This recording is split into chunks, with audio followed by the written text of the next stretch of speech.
Okay, that Monday morning alarm, you know the one. For so many of us, it's not just noise, it's a whole feeling, right? A jolt, maybe a sigh.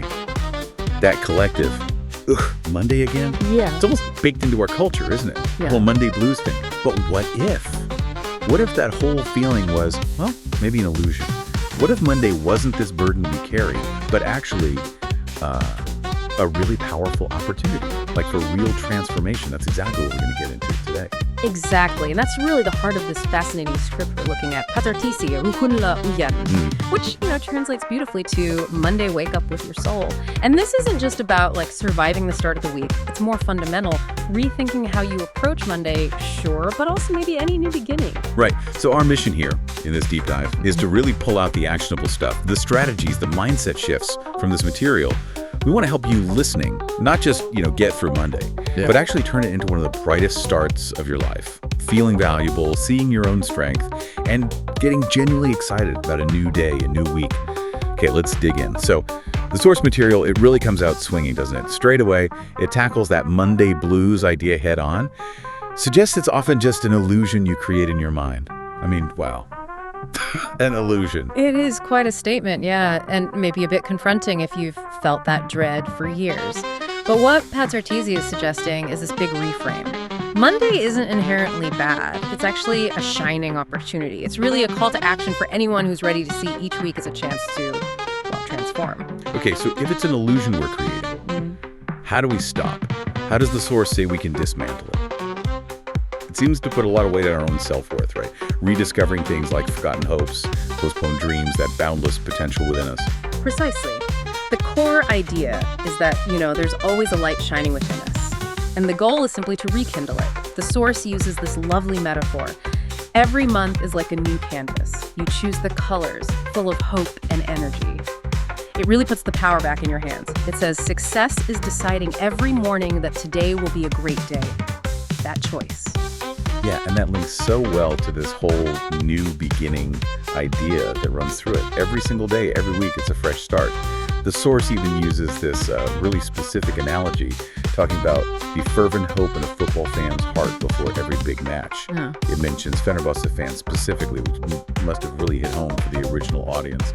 Captures that feeling of possibility perfectly, doesn't it?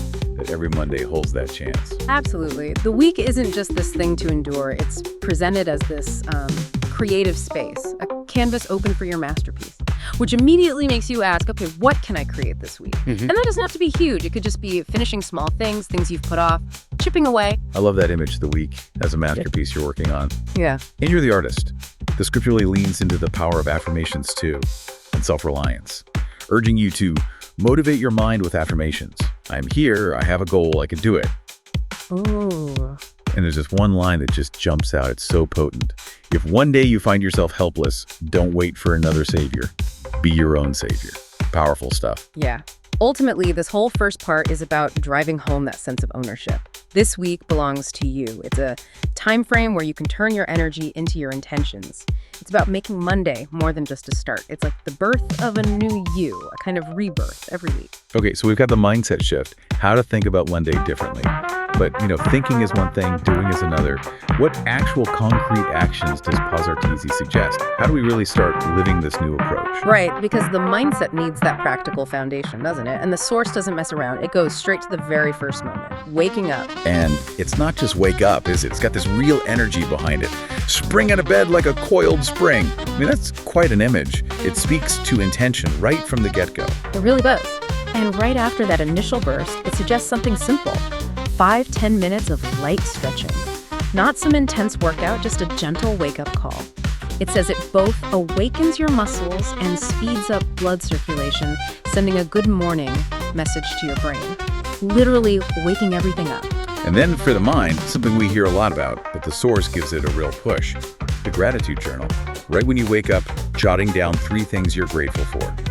And Patartisi argues this isn't just about feeling good for a second. It's like actively fighting the brain's negativity bias, reprogramming for positivity, triggering happiness hormones. The science on this is actually pretty solid, real neurological changes. Powerful. Definitely.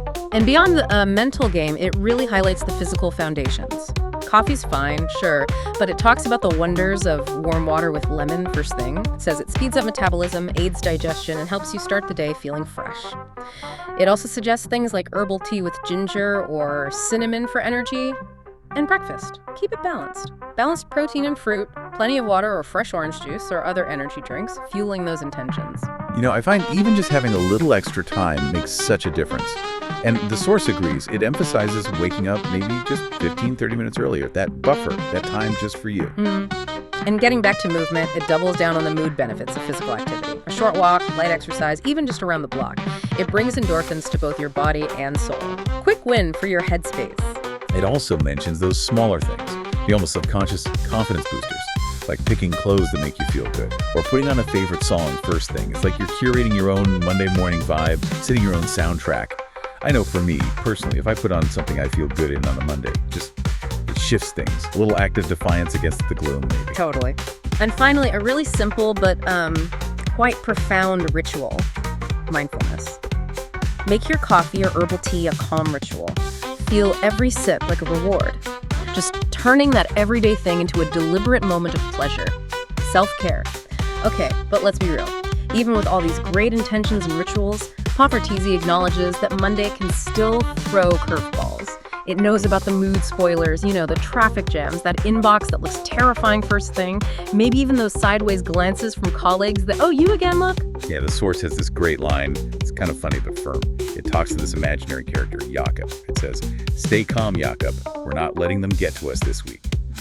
It really zeroes in on the real enemy. Those negative thoughts sneaking in, and all the leftover stress from last week trying to pull you back down. And what's really key here is that the source isn't just saying, think positive thoughts. It's about actively developing the ability to ignore the negativity, to not let them extinguish the light in your soul, like building a shield around your energy, which raises a big question, Ray. How do we actually do that? How do we protect our energy? Well, one strategy it suggests starts even earlier on Sunday night. Instead of stewing over the week ahead, it says, set your boundaries, rest your mind. Just switch off. And then when Monday actually hits, planning is your friend, but smart planning. Keep your plan light, it advises. Choose the 2 or 3 most important tasks, leave the rest for later. This way, apparently, your sense of control increases and emptiness anxiety decreases. Strategic focus. And even in the thick of it, sprinkle in some good stuff. Small rewards, it says. Create small, positive moments, even at the beginning of the week. It could be anything, right? A beautiful verse that resonates. Maybe just a pleasant coffee break. Little pick-me-ups. And again, that power of self-affirmation against the negative tide. Clear your mind of morale-sapping things. Keep your soul fresh by saying, my energy is mine. And it reminds us, remember, sometimes ignoring some things is the greatest strength. It's almost like strategic deafness. Self-preservation. It also tackles tricky social stuff head-on. Stay away from people who radiate negative energy, if you can, obviously. And if you can't, build a shield against them in your mind. Tell yourself, this cannot lower my energy. Take control internally. And what about all those Monday blues memes everywhere? Social media, Papartizi basically says, laugh them off, don't buy into it. In fact, it challenges you. Create your own positive Monday manifesto against them. Which makes you think, doesn't it?